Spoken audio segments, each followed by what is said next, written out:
Bonjour à tous. Un jeune homme hospitalisé en urgence après avoir été poignardé hier midi à Besançon.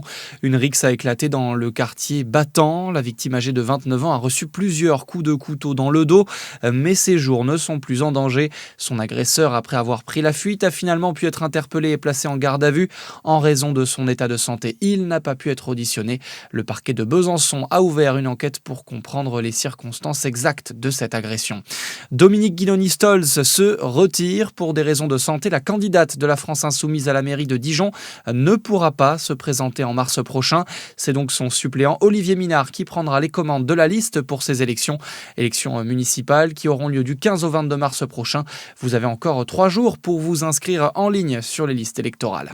Dans le reste de l'actualité, tout sera fait par nos adversaires pour nous détruire. Les mots de Jordan Bardella dans une longue interview accordée aux Parisiens. Le président du Rassemblement national y évoque plusieurs sujets, notamment la position de la France sur les différentes crises internationales. L'eurodéputé estime qu'Emmanuel Macron a considérablement abîmé la voix de la France et considère également que pour résister à Donald Trump, il faut défendre l'intérêt national.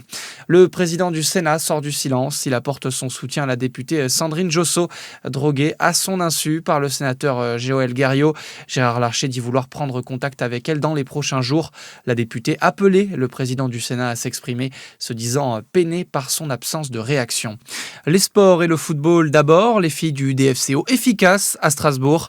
En déplacement en Alsace, les Dijonnaises se sont imposées 3-0 hier dans le cadre de la 14e journée de D1 Arkema et sont 7e à 3 petits points de leur adversaire de la veille.